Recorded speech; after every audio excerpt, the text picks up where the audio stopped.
Vamos mais um assunto, falando ainda sobre a questão da transição. O vice-presidente eleito, Geraldo Alckmin, anuncia hoje os novos integrantes do grupo de transição de governo. Luciana Verdolim, já sabemos alguns novos nomes nesta quarta-feira. Um ótimo dia a você, Luciana.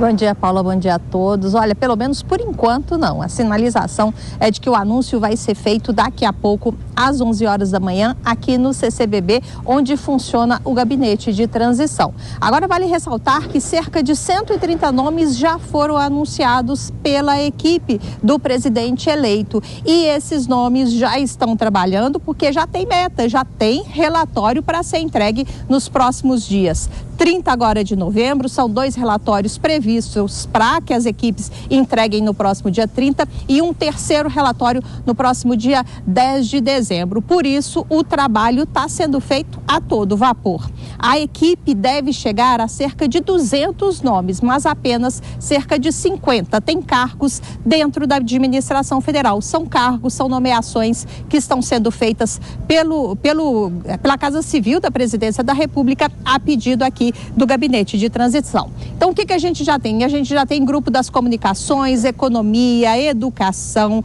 grupo das cidades, cultura, juventude, esporte. A expectativa é de que esse número chegue a 31 subgrupos temáticos que vão analisar todas as contas do governo, vão analisar projetos, propostas que estão em implementação, isso para evitar paralisia a partir da posse do presidente eleito Luiz Inácio Lula da Silva no próximo dia 1º de janeiro. O prazo é curto, mas segundo a própria equipe de transição, é o suficiente para pelo menos tomar pé da situação. É uma possibilidade, né? Essa transição está prevista na legislação, é prevista em lei, por isso não há o que se questionar com relação principalmente a prazo.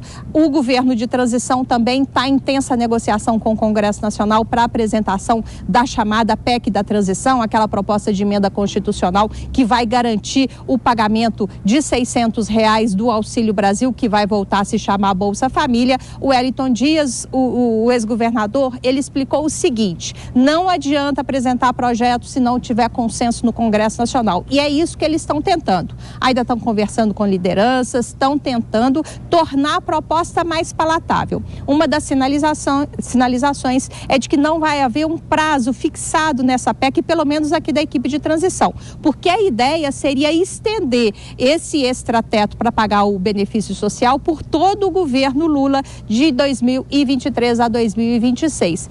Teve resistência por conta disso. A equipe de transição está dizendo o seguinte: vamos deixar em branco, as negociações vão ser feitas no Congresso Nacional e lá é que deve ser definido o valor e também o tempo de vigência dessa proposta de emenda constitucional, que, se for só a questão envolvendo aqueles 70 bilhões que são necessários, né, para pagar aquela diferença de R$400 para R$600, mesmo a equipe ligada ao presidente Jair Bolsonaro, mesmo a Casa Civil, o ministro Ciro Nogueira já avisou que essa proposta não tem dificuldade nenhuma em ser discutida no Congresso Nacional. O problema é que a equipe de transição quer abrir o leque demais, o que está sendo chamado, inclusive no Congresso Nacional, de um cheque em branco para a nova equipe de governo. Então, é essa discussão que está sendo feita. A expectativa é de que o texto pode sair hoje, mas se não tiver consenso, pode ficar para o final da semana.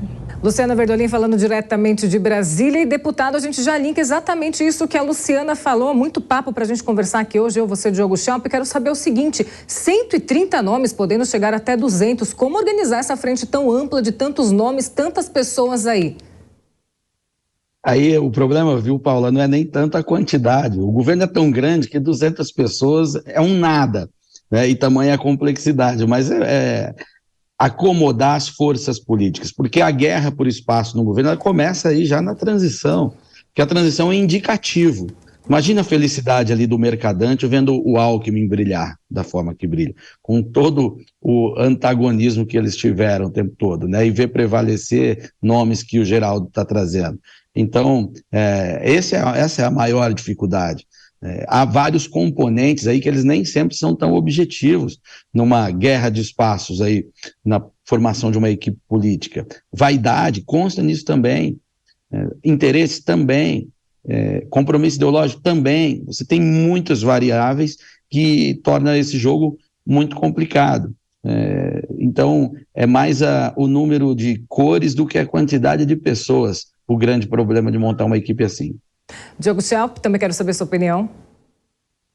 Olha, o que me chama a atenção é uma notícia, né, que foi veiculada entre ontem e hoje, de que a equipe econômica dessa equipe de transição, né, os integrantes técnicos que têm ali uma divisão, né, alguns muito próximos do PT, outros mais próximos de Geraldo Alckmin, pais do Plano Real, não terem participado das negociações e das conversas técnicas para a elaboração do texto da PEC da transição, essa PEC que pretende estourar o teto de gastos para pagar o Bolsa Família.